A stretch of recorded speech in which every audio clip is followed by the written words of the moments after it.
Hello everyone. This is fourth class poem, chapter number 8, चंदा मामा दूर के.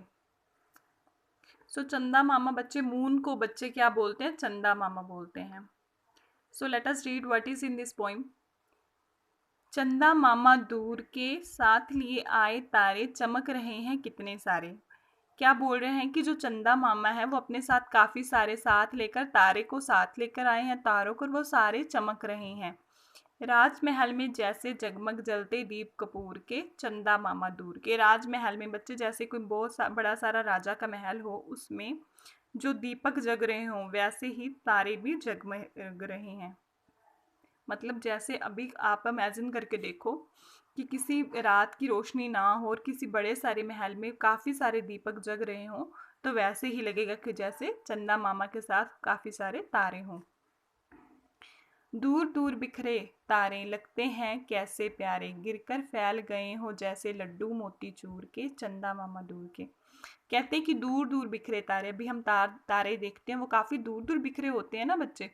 लगते हैं कैसे प्यारे कि वो कितने सुंदर लगते हैं. गिरकर फैल गए हो जैसे जैसे कि किसी गिर के फैले हो. क्या चीज़ गिर के फैले हो? लड्डू लड्डू मोतीचूर के. बच्चे अभी एक लड्डू हो मोतीचूर का, for example this is a laddu. अगर इसको ऐसे चूर के फेंक दिया जाए नीचे तो ये किसके क्या छोटे छोटे काफ़ी सारे जो छोटे छोटे टुकड़े से हो जाएंगे जो काफ़ी छोटे होंगे. ऐसे तारे भी वैसे ही फैले हुए हैं जैसे ज़मीन पे ये लड्डू फैल जाएगा तो कहते हैं कि मोतीचूर के लड्डू के जैसे जो तारे हैं वहाँ पे फैले हुए हैं आसमान में. नेक्स्ट. कुछ आपस में हिले मिले एक साथ अनगिनत खिले. अनगिनत बच्चा होता है जिसको गिना ना जा सके. We are not able to count the stars.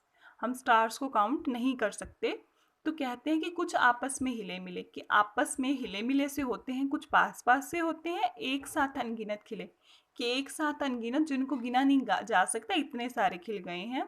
जैसे लटक रहे हों बेलों पर गुच्छे हो अंगूर के चंदा मामा दूर के. बच्चे अभी जो बेल होती है ना, आपने you have seen many time, जो ग्रेप्स होते हैं अगर एक गुच्छे पे हो तो वो ऐसे लगता है कि जैसे जो आसमान में जो तारे हैं वो भी ऐसी हैं जैसे कि अंगूरों के गुच्छे पर अंगूर होते हैं. जैसे लटक रहे हों बेलों पर, एक बेल पर जैसे कि अंगूर के गुच्छे लटक रहे होते हैं वैसे होते हैं चंदा मामा दूर के. पर्वत पीछे से उठकर शाखों में छिपकर पल भर, कि पर्वत के पीछे से उठकर मतलब दिस इज़ अ पोइम बच्चे. सो पोइट ऐसे शो कर रहे हैं कि जैसे जो चंदर मामा वो किसी पर्वत के पीछे से निकला हो और शाखों में छिपकर पल भर देख रहे हैं जाने किसको मेरे घर पे घूर के. कि पोइट ऐसे बात कर रहे हैं जैसे, क्योंकि हमें क्या होता है कि जहाँ पे मर्जी खड़े हों चंदा मामा सभी को दिखाई देता है अगर वो आसमान में है.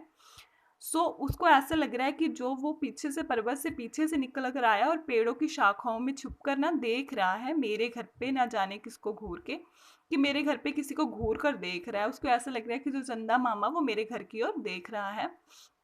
नेक्स्ट. वही कथा कह दे नानी जिसमें थे राजा रानी. बच्चा अपनी नानी को कह रहा है कि नानी वही कथा कह दो जिसमें राजा रानी थे. जैसे कि मतलब ज़्यादातर पोइम्स में राजा और रानी की स्टोरीज ही होती हैं.